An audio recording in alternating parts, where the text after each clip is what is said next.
On your mark. Gets that. Time flew. I didn't realize it was three all of a sudden. All right, here we are. It looks like we got a lot of people already here. Oh, I got that sound on here. Let me turn that off.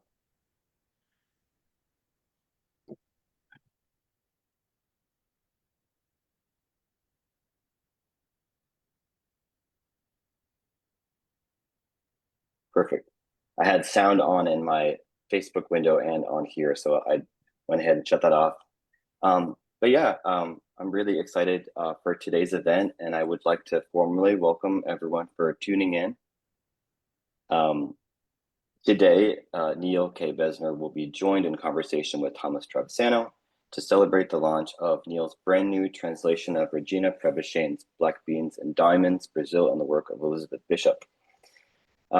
Regina, I would like to start by saying, is a retired Brazilian professor of American and comparative literature who recently translated into Portuguese a book of poetry by Lloyd Schwartz from English and 3 books by Wisława Szymborska from Polish.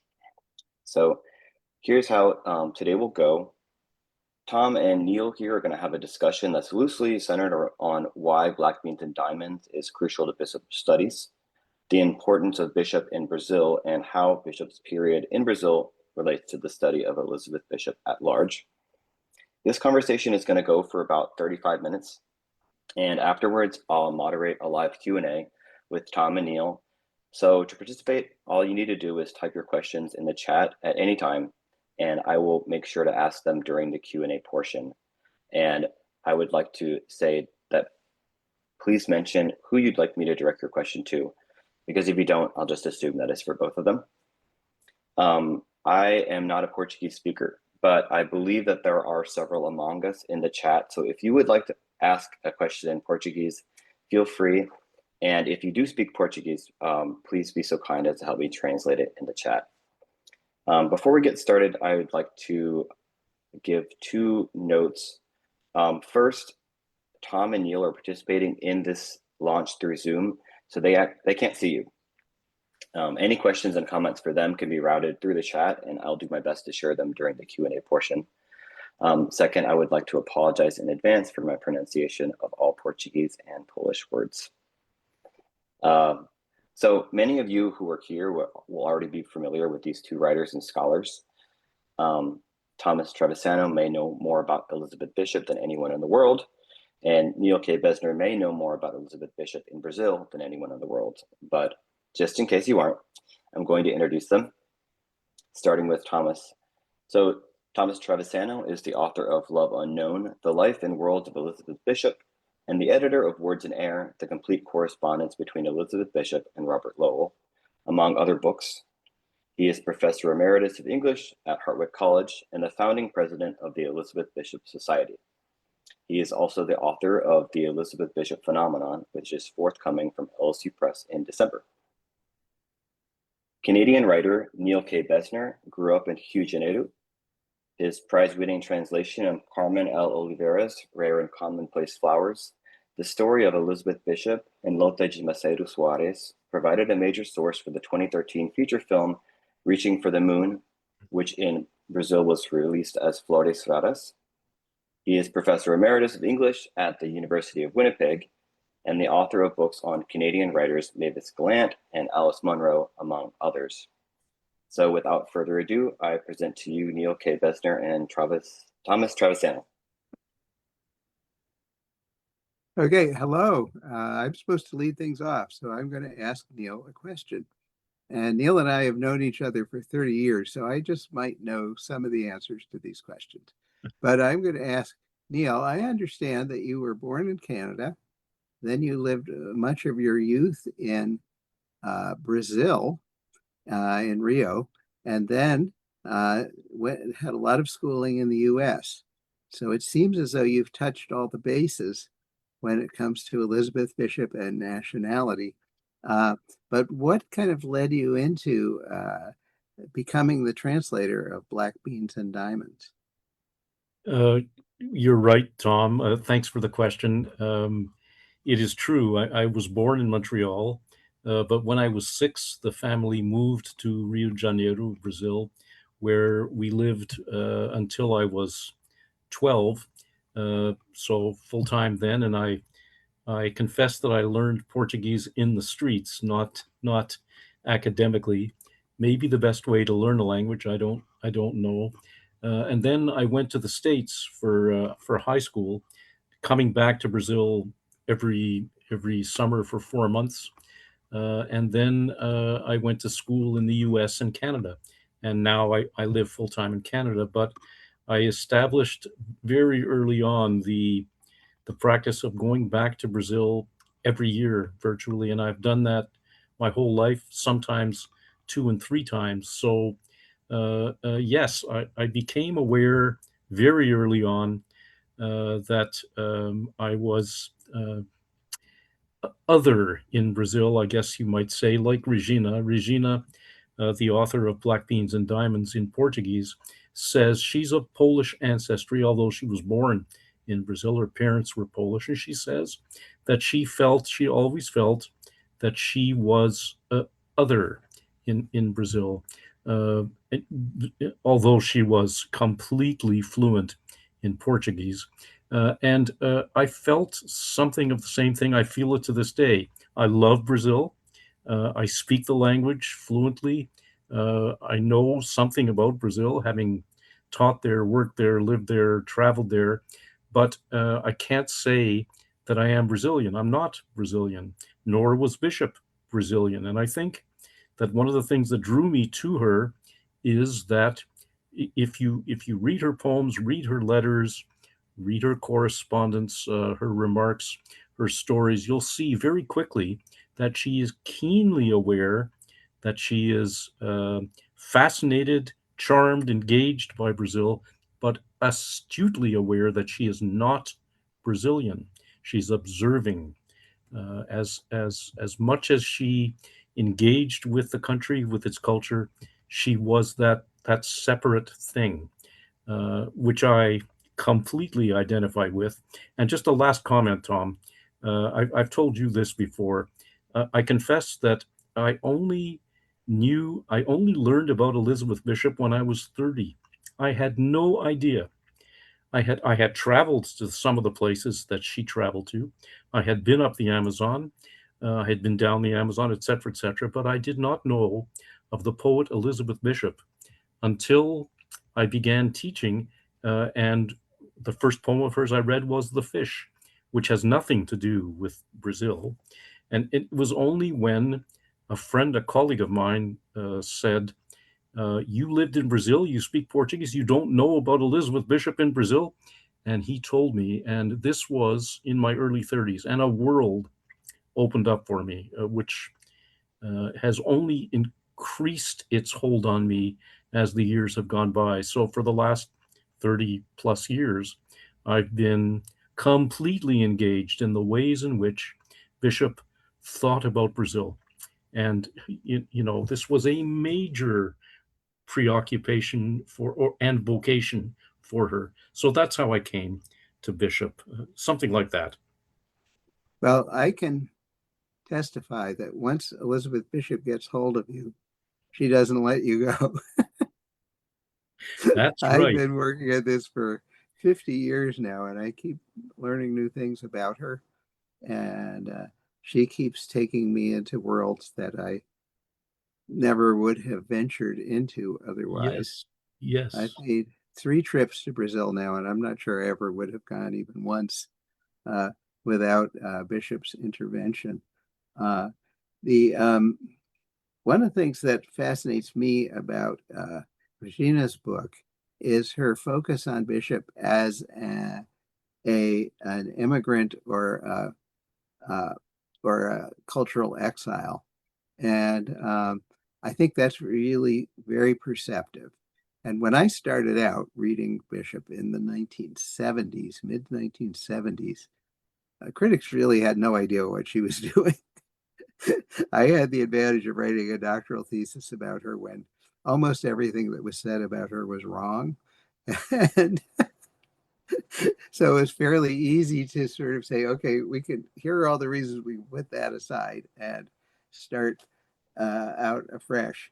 And one of the things they used to call her was a tourist, partly because she uses the word to describe herself in her very first poem about Brazil called Arrival at Santos, when she actually was a tourist at that moment because she thought she was only going to visit Brazil for a couple of weeks, and she ended up staying for 20 years. And they kind of use that as a talisman. But what replaced that once Bishop studies got going was the idea of the traveler. And I thought what Regina brought out very well was that Bishop really wasn't a traveler when she lived in Brazil, and wasn't really a traveler that much when she wrote about Key West, where she lived for 10 years. She became immersed in the fabric of the culture, and kind of almost a sociologist in certain ways in terms of studying the culture, but also aware that she was not a member of that culture. And one phrase that Audrey Rich uses about Bishop is to talk about the way in which her work embodies the eye of the outsider. And I think that applies to her Brazilian poetry. She's aware that she's an outsider. She's very interested in what she's looking at, but also is not quite a member of that group. But it also applies to her writing about Canada, where she is, as a child, living in Canada, but not quite Canadian. Her citizenship was American, but almost just as much her poems that are set in the US, she's not quite an American either.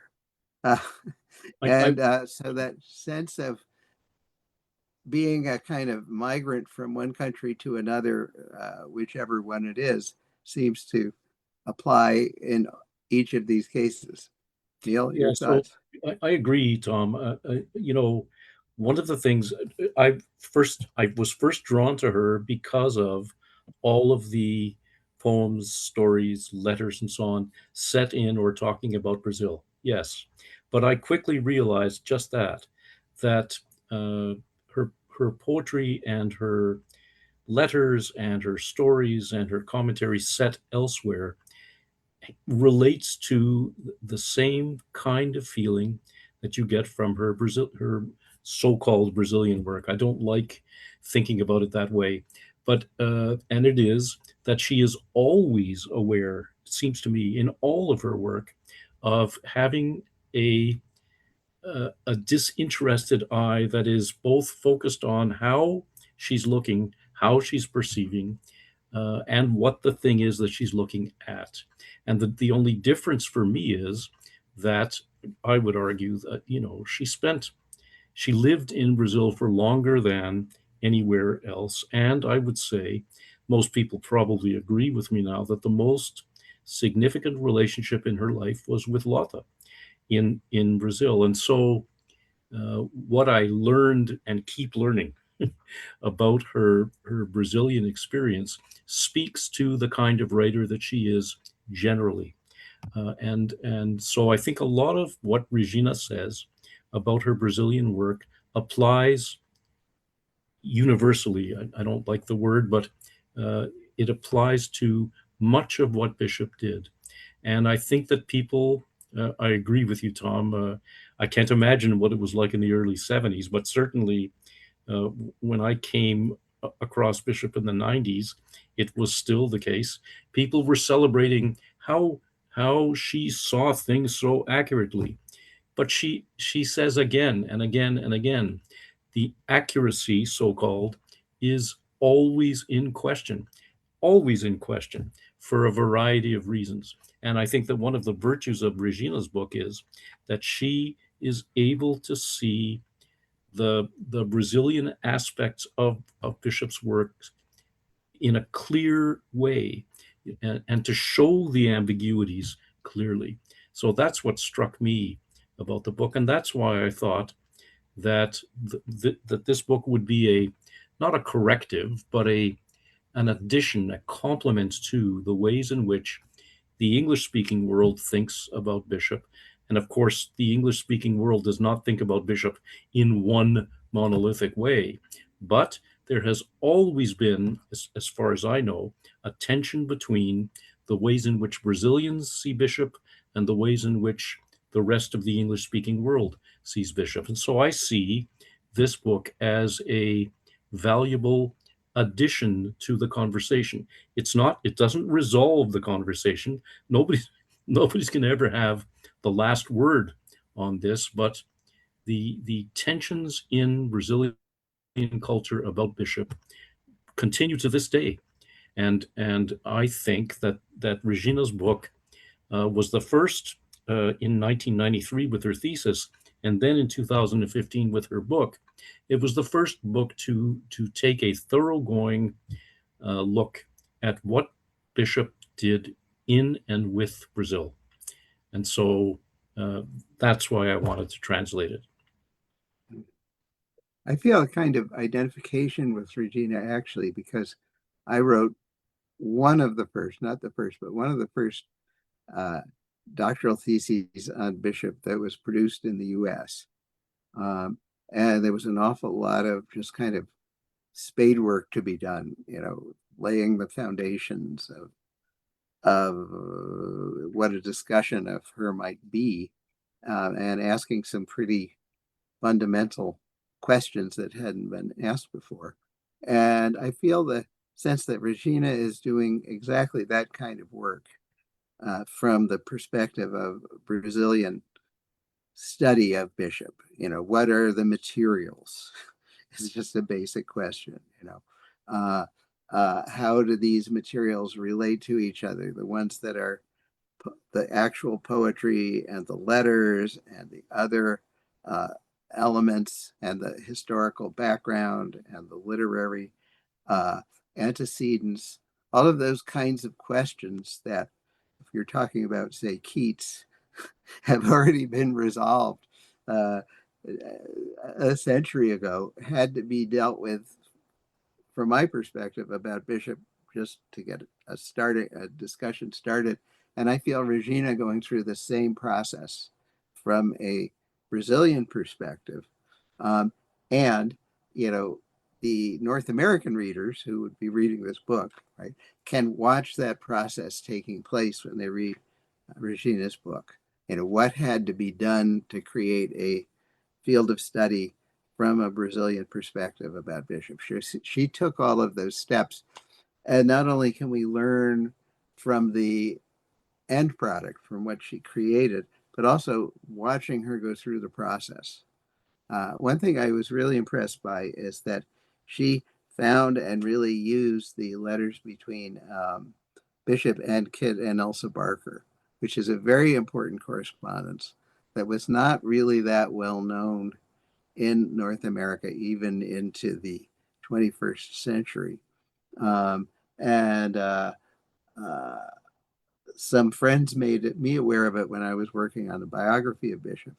And I found it was an incredibly useful resource because Bishop made her friendship with the Barkers just before she left for Brazil. And then she narrates her entire life, on a practically a day-to-day basis to them.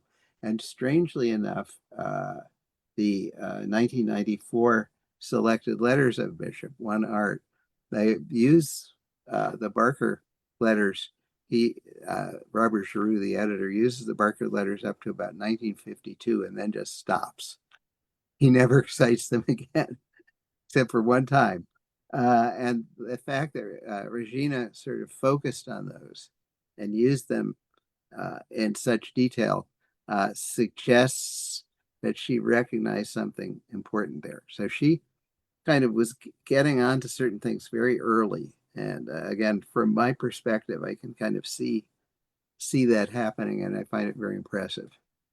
Yes, I agree with you about the letters, Tom. I admit to you that I immediately thought of your biography and the uses that you put the Barker letters to. And of course, I read them all as well when I was working in that area. And what I thought was that in Regina's book, she uses those letters as another door into how Bishop is feeling and how she's talking about her feelings about Brazil.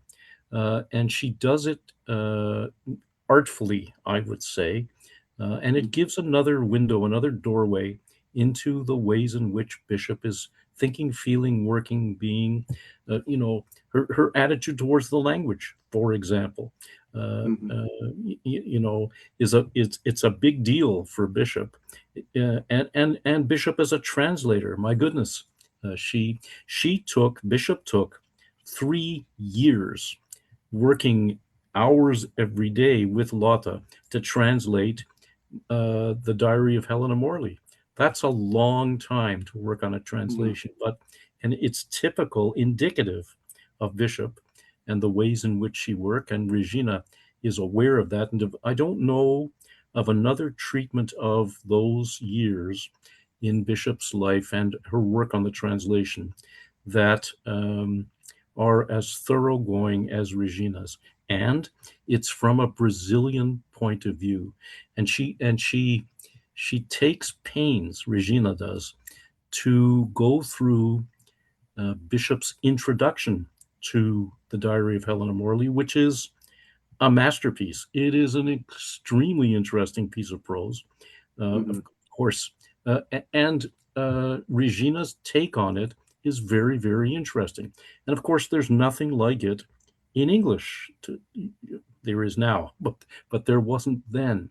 And again, what it drove home to me is what, in an explicit and thoroughgoing way, what a thoroughgoing, full-on Brazilian perspective on Bishop might look like, because this is the first one we have. We've had Regina came to conferences. She's fluent in English, as are some of her Brazilian colleagues, but nobody had read her book because people couldn't. They'd read little dribs and drabs, but they knew. So I see the book as a kind of revelation of a step forward. It's not the final word. It's among the first words. I want to emphasize that. There's going to be a lot more said by Brazilians about Bishop in Brazil, for sure. So this is still, to my mind, I don't know, Tom, what you think. It's in its infancy still. You talked about you writing one of the very first PhDs in English on Bishop way back when. What I see is that this is the 2015 book, which is based on a 1993 PhD, the first one in Brazil, is the first study of its kind from a Brazilian point of view. And it's going to be important. It's not the last word, it's the first word. Does that make sense, Tom, to you? Oh, yeah, it absolutely does make sense. In some ways, good discussion generates more good discussion, and this is a kind of foundational piece of discussion. And I think it became available to Brazilian readers in 2015.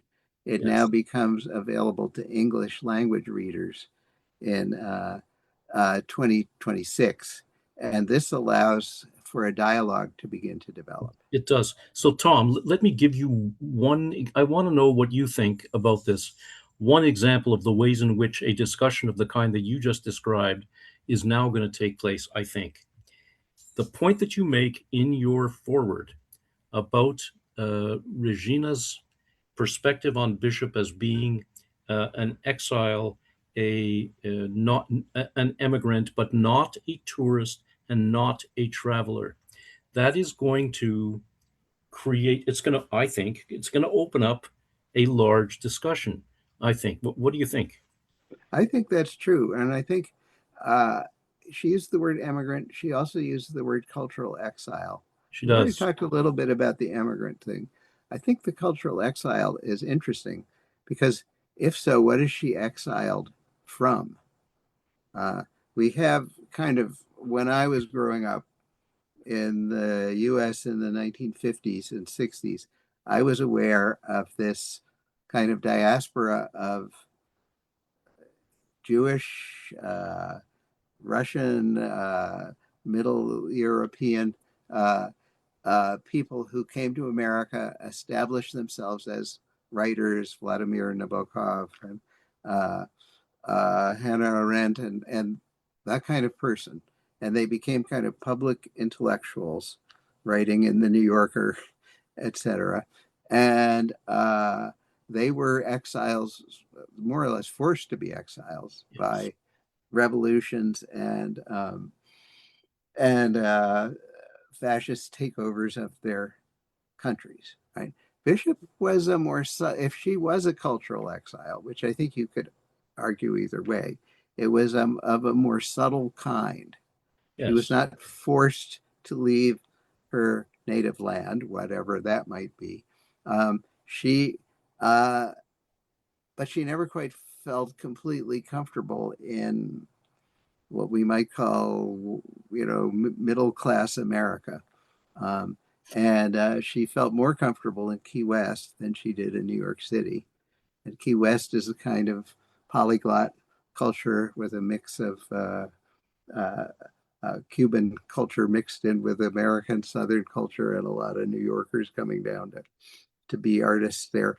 That she could enjoy that kind of environment, but she felt very uncomfortable when she was living in Greenwich Village for a while. So what was she exiled from, and what did she find in Brazil that offered a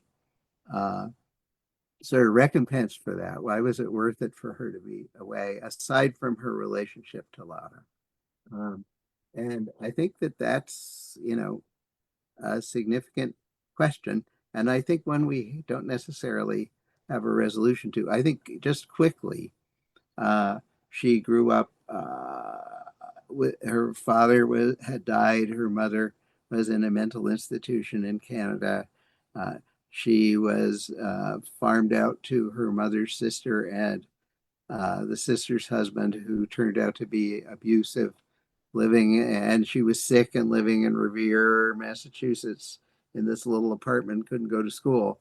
On some level, that seems to create, and she was gay, that seems to create the basis for someone who might feel exiled and who might feel that she's encountering something she missed when she gets to Brazil.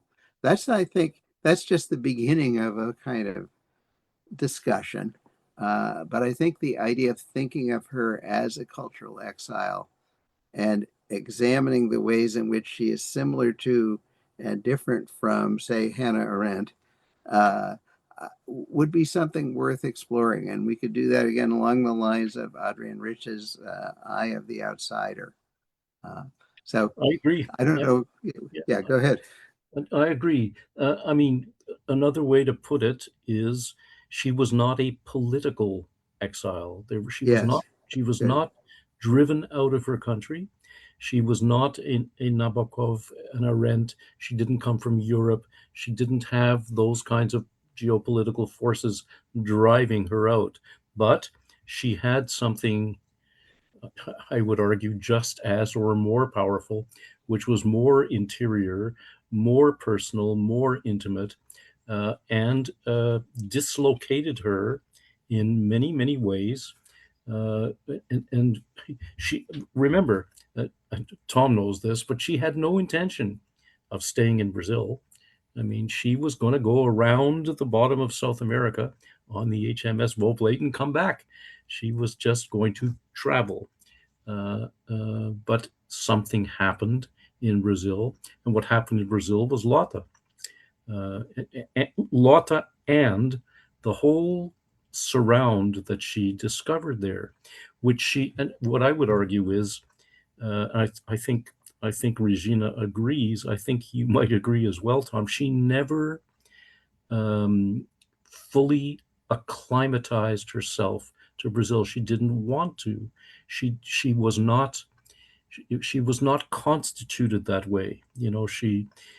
What she wanted to do was to think about the place that she was, and she was in Brazil for a very long time, and had an opportunity to observe and think about landscape, cultures, women, men, politics, uh, the Amazon, the interior of Brazil, the vegetation. There are too many waterfalls, etc., etc., etc. And she spent a lot of her time contemplating these things, not because she was going to come to a conclusion, but because she was present to something that deeply engaged her, and it's endlessly fascinating. And I don't think that we have had a treatment of this period of her life as full, as comprehensive, and as Brazilian as Regina's yet. Mhm. I don't know. Does that make sense, Tom? It does. In fact, one thing you're saying kind of prompts a thought in me, which is that, a tendency of many immigrants is to try to assimilate, Yeah. to become a part of the culture they are entering. Yes. And it makes life easier and you fit in better and Yes. such. Yes. Bishop never tried to or No. wanted to No. assimilate, in part because that would have dulled her perception. She wanted to continually look at what she was seeing with an informed but Yeah. always fresh eye. Yes. If you Yes. assimilate, you stop noticing how different this is from what you were used to. Uh, Yes. Yes. And to add, I agree. And to add to that, Brazilians themselves, there is a paradox, I think, about Brazilians. On one hand, I don't know of another nationality that is as warm and welcoming and engaging as Brazilians are. Uh, on one hand, on the other hand, Brazilians, I think, have a keen awareness of what's foreign. Foreign, be it language, be it North America, be it the Brazilian attitude towards the US is a case in point. There are Brazilians who embrace American culture, maybe not so much recently, but in general. And then there are Brazilians who are strongly opposed to it. And Bishop would have been aware of both, both of those impulses. I certainly feel it every time I'm in Brazil. I'm welcomed. I have many Brazilian friends, but they are always keenly aware that I am foreign. It's just a part of the Brazilian character, that is natural to them, if you like. And Bishop would have been keenly aware of that. I think it's one example among many. She did not want to speak Portuguese in public. Why? Because she was embarrassed at her accent giving her away as a foreigner. Now, her command of the language was pretty damn good. I mean, by the time she'd been in Brazil for a long time, translated the book, translated some Brazilian poets, she understood Portuguese extremely well. She would not open her mouth to speak it. And I've seen exactly that attitude many times among people who live in Brazil but come from somewhere else. They won't open their mouths. I can sympathize with them because I'm in the same boat. I find pronouncing Portuguese very challenging. Yes. And Yes. now I haven't lived there for a very long time, but I'm always afraid I'm going to make a mistake. Yeah. And it's just, actually knowing French or Spanish, which I know a little, is actually, if anything, a problem, a barrier. People say that it's an impediment. People Yeah, say, and so a common thing that people say about Brazil is the Brazilians understand Spanish very well. They're completely at home with a Spanish speaker, but Spanish people from the rest of South America or from Spain can't understand Portuguese. yeah, it's a challenge. So, and I think that in a way, that language barrier or language difference is something of significance because It is. if you're in if you're in France or if you're in Spain, they're used to having a lot of Americans wandering around. speaking in, not particularly good accents, but you don't, it but it's just different. It's a different kind of language barrier or language difference. And It again, is. she translated a whole book into English. She translated poetry. She was a terrific poetry translator, I think. So too. And which is the hardest kind of translation, but still language remains a problem. And, Yeah. Yeah. Yeah. Yeah. but, Right. That's right. uh, Yeah. one thing I thought that I really liked about Regina's book, and it's right at the beginning, is the way she talks about Bishop coming in with already having read a lot about Brazil, Charles Darwin, and other people who had written 19th century travelogues and early 20th century travelogues. And she came in with a sort of set of conceptions and saw Bishop the world through those conceptions. And I think Bishop actually dramatizes that in her poems. For Yes. example, and Regina does a great job of talking about that in Does. Brazil, January 1st, Yes. 1502. Yes. That Regina brings out this thing that is, I think, a fundamental aspect of Bishop's poetry in a Yes. very good Yes. way. Yes. I agree, Tom. I don't think that there is another book in any language that treats Bishop's reading of Darwin and the other 18th, 19th century explorers as keenly as Regina does. I just don't, Mm-hmm. I'm not aware of it. It's not that Yeah, people aren't aware of that, they are. But Regina treats it in a very interesting way.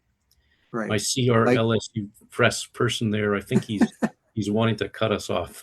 I just wanted to give you guys maybe a 5 minute warning, so that we can have some time to move into the Q&A. Okay. This conversation is great so far, and really excited for some questions to come. I see a lot of great comments in the chat, but no questions yet. So I want to encourage everyone who is tuning in to ask away in the chat here, and in a couple minutes I'll jump back in and start to moderate some of those questions. So I'll let you guys have a couple more minutes, and then I'll jump back in. Okay. Tom, I have a question for you. yeah. For me, one of the most interesting chapters of the book was the chapter that Regina devotes to the translation of Helena Morley, because Mm-hmm. I don't know of another treatment as thoroughgoing as that one. Do you? What did you think? Yeah, I think it's one of the many high points of the book. Partly because no one else that I know of would be positioned to write that chapter. Yeah, You yeah, know, yeah, from the standpoint of uh, the two languages, from the standpoint of the experience that's being written from. I can look at it from the standpoint of someone who wants to learn about Brazil, yeah, and Bishop who wants to present it to me. But I can't really look at how Bishop deals with her materials, you know, and I can talk about, well, yeah, Bishop loved growing up in Nova Scotia, and this reminds her of that, and that kind of thing. But there are aspects of it that I think a North American or European uh, scholar just wouldn't really be able to talk yeah, directly about. yeah, Uh, yeah. and I just, was. and Yeah, yeah. Go ahead. as a kind of parallel is, when I wrote my thesis about Bishop and turned it into a book, I could write about George Herbert and how Bishop had been influenced by George Herbert and French surrealism, and how she influenced Robert Lowell and worked from Robert Wallace Stevens and Marianne Moore. That was all kind of part of my framework. Uh, but there were things that Regina gets at that I couldn't have done, no matter how hard I tried. And I think that it's really good to have those perspectives brought into the English language. through your translation. So I'll throw one quick question at you. What were the challenges of doing this particular translation? Because you've translated at least one other book from Portuguese. What were the Okay, so specific challenges here? I'll try to talk about this in 2 minutes if I can. It's a long subject. You're right. I translated Carmen's book, but Carmen's book was a very different kind of book. The similarity is they're both in Portuguese, and I made the same mistake with both books in the first draft, but it took me. I caught myself this time much earlier. The challenge is that Portuguese, in its syntax, in its construction, in its sentences, in its use of metaphors, is a Romance language. It's a cumulative, to our ear, perhaps Baroque language that does not render itself literally into English. If you translate a Portuguese sentence into English literally, you will have a mess. that's that's the most elementary challenge, is to make the English readable for English speakers, and not to create a language that lies somewhere in between and does justice to neither. So, I mean, we all know theories of translation. One of them is to make the original vanish, and so that you only have in this case, the English text in front of you. But of course, that's easier said than done. I mean, what you want is you want the flavor of the Brazilian treatment, but you want it in English. And that was the challenge. And Regina, I sent her a draft of some early parts of the book, and she wrote back to me. She said, "Neil, please remember, the Portuguese language is very different from the English one, and you have to be aware of that." Of course, she was right, and I caught myself very quickly. But I vividly remember I wrote a whole draft of Carmen's book, thinking that I could do it literally, and then I had to redo it. It just did not work. This time, I was a little more experienced, I guess, a little more. There's one other thing that I'll close with this. Regina brings a theoretical approach as well. She brings it to Helena Morley. She brings it to that introduction. She brings it to the way that Bishop drew on travelers' accounts of their explorations of Brazil, chief among them Darwin. She brings a pretty thorough, careful, theoretical grounding to it. And that was very important to render clearly as possible in English. I hope I succeeded. I don't know, but that was a challenge. I think you did fine. That's it. All right. Yeah, we've got a couple of questions here on deck that I'm really excited to ask, but I did want to start by shouting out a couple of comments in the chat here. There were some congratulations from Clarissa, Maria, and Andrea. So thank you for sending those. Adriana earlier on said, I totally agree with Travisano when you said that when you read Elizabeth Bishop, she sticks with you. Adriana said, after you read Bishop, as we say in Portuguese, já era. Lloyd said, not just a smart conversation, but a wise one. Thank you for commenting, Lloyd. And we got a comment too from Javier that says, I agree with Neil. I speak Spanish, but understanding Portuguese is very challenging. I would also agree with that, Javier. So yeah, we had a question here from Marcelo that was about translation. So you kind of beat him to it, Tom, but he did mention something in his question that I did want to get to, which is just, Neil, if you had anything to say about maybe some cultural references that would be maybe obvious for Brazilians, but not so obvious for North American readers. Cultural references. Well, let me. I'll start with a basic one. I believe that I hope Regina would agree with me. Marcelo might agree with me. Adriana, the other Brazilian readers online. The relationships between men and women in Brazil are not the same as they are in North America. I don't. I'm not being mysterious here. I'm just saying the ways in which people relate to each other, speak to each other, are with each other is different. It is at once more intimate, I would say, but also it has its own inbuilt rules, if you will, that you must learn. You have to learn them, and you do it on your pulse, I guess.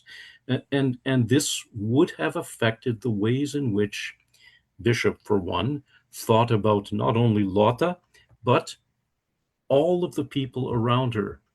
The maids, for example, the so-called domestics, a Brazilian's relation to a Brazilian, uh, a, a person like Lota, and his or her relation to the cook, the gardener, Manuelzinho, the driver, the construction worker, is by its nature different from the North American or English relations with the same. Their notions of class are different. Their notions of kinship are different. So, if that's what you mean, Marcelo, by cultural references, I would start there. I don't know if that helps or not. Yeah, that's a great answer. We got two questions here, one from Adriana and one from Lenore.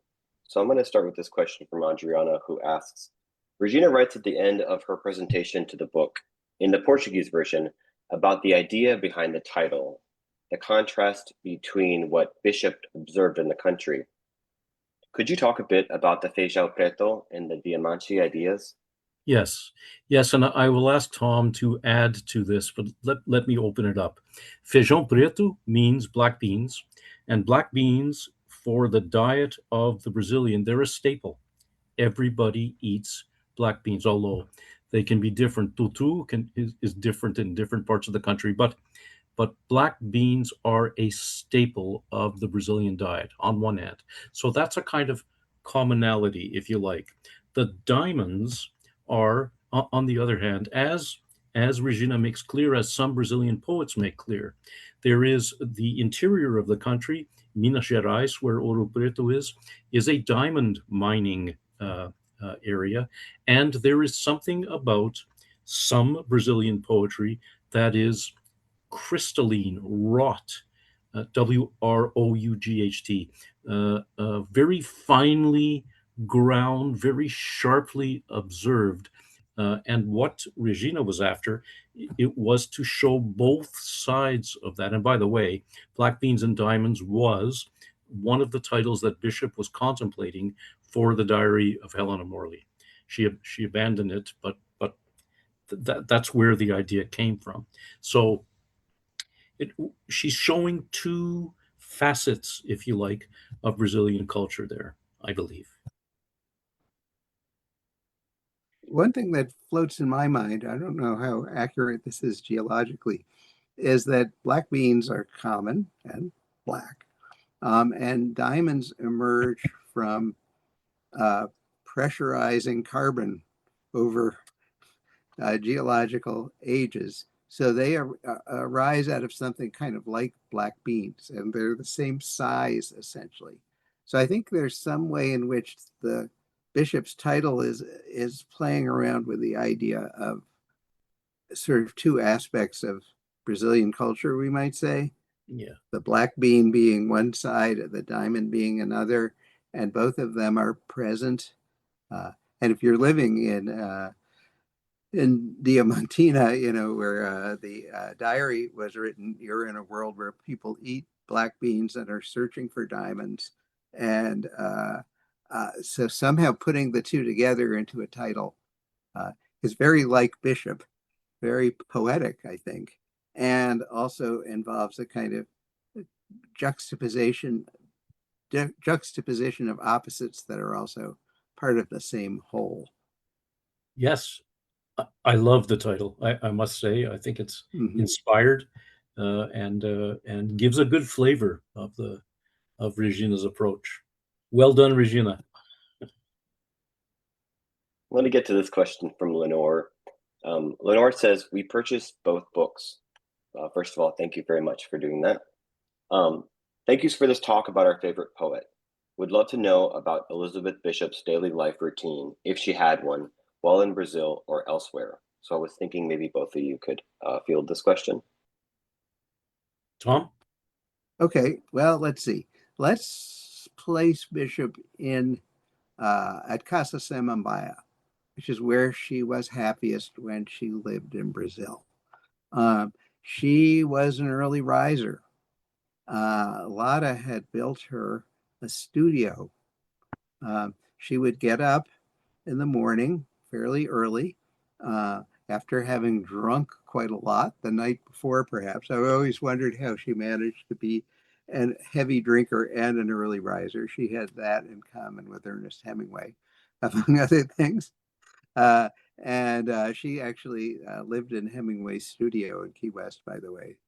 She was a friend of Pauline Hemingway and lived in the room that was Hemingway's studio.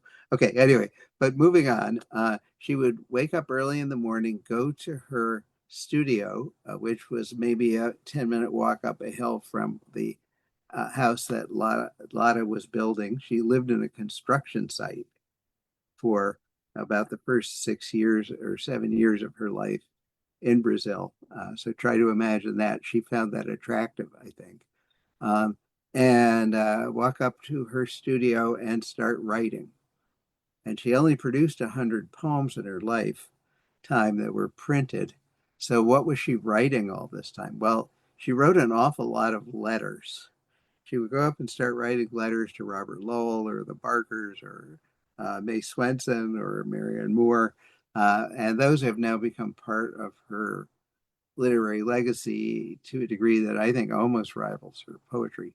She would be working on translations of things like the Diary of Helena Morley. And she would be working on her poems and rewriting them and drafting 3 poems that she didn't finish for every one she did finish. So she spent the morning kind of writing. And then I think after that, she would come down and have lunch and sort of have a day of immersion in the world of Brazil, of the mountains, the servants. Lota couldn't keep a cook. She kept firing her cooks, one of whom became a very notable primitive painter. So Bishop ended up having to do a lot of the cooking and got the nickname Cookie. And then in the evenings, they didn't have electricity for a long time, and they might just read by the light of oil lamps and go to bed early so that Bishop could rise early the next morning. So in some ways, it was a life rhythm that she had, especially at Samambaia. It got completely disrupted when she had to move to Rio, that she felt very comfortable with, and that was very productive, but it was very involved with, daily life. And we should add, Tom, we should explain Samambaia, the house that Lota built, stands immaculately to this day. It is owned now by Zuleika Torrealba's daughter Celina, who has maintained the grounds, the house, the studio immaculately. I mean, it is as beautiful now as it was then, I imagine. I've been up a lot. I know Tom has as well. I know that many in the audience might, but perhaps there are people that don't know. This is just outside of Rio. It's not far. It's an hour and a half away, and it is immeasurably beautiful. And it still stands. And I will insert a plug for my forthcoming book, which will be published by Louisiana State University Press in December of this year, and whose title is The Elizabeth Bishop Phenomenon, because in that book is an essay about Bishop and Lota and the construction of Casa Samambaya, and also the park that Lota created called the Flamenco Park. So if you want to learn more, just wait a few months and buy The Elizabeth Bishop Phenomenon. You're reminding me of something else, Tom. Yes, buy that book.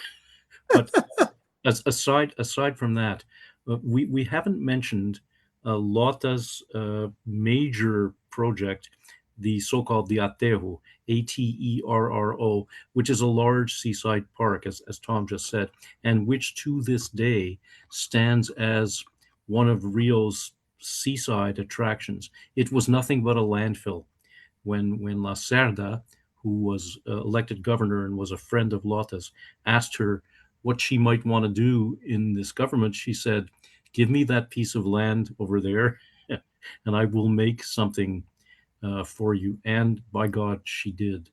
And if you go to Rio today, uh, there it is in front of your eyes. It is an amazing piece of landscape and a testament to the will of this person who was Bishop's most longtime partner. It's really quite extraordinary. It is. It really is.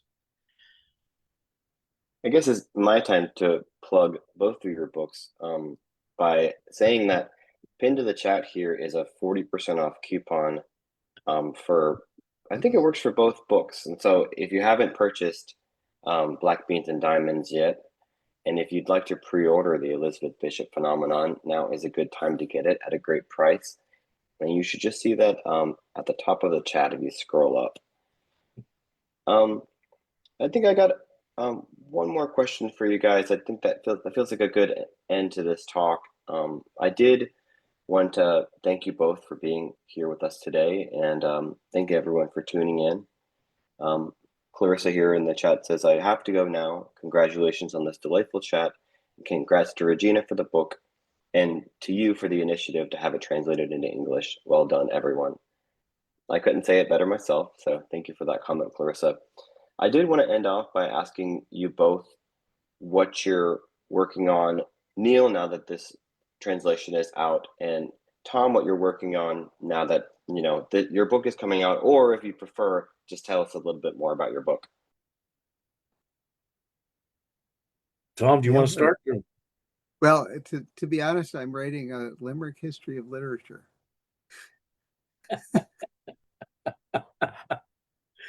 Right. I sort of am goofing around with various the Limerick form and the way it can sort of tell a story. And I'll give you an example. Okay. A lugubrious poet named Poe thrust his pet raven out in the snow. I'm so bored I could snore when he croaks nevermore. Hey, Lenore, let's step out to a show. All right, Tom. So if you want more of that, wait a couple of years and you might have the Limerick history of literature. So if you want to know what I'm working on now, I'm working on a second memoir.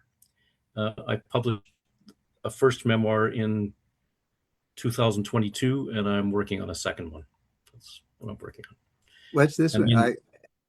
Neil's first memoir, Fishing with Tardelli, is terrific. So what's the second one on? It's so you'll remember that the first memoir takes me up to the age of 20, basically 2021, and this is much larger span, and it's across Canada, the U.S., and Brazil, and just a much larger span. Tardelli was very compact and compressed, so I'm going to explode this one.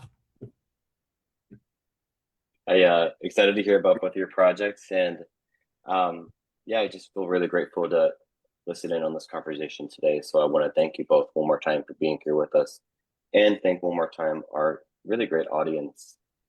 That's all we have for today. Before we go, Tom, Neil, is there anything you'd like to say? I would like to thank LSUP Press and you, Corey, for arranging this, number one, and to thank Tom, who I've known for 30 years, who I've been to Brazil with 3 times, who is a terrific guy. Thank you, Tom. So thank you, Neil. I would never attempt to go to Brazil without you. So Neil took me and some friends down the Amazon, and we emerged to tell the tale.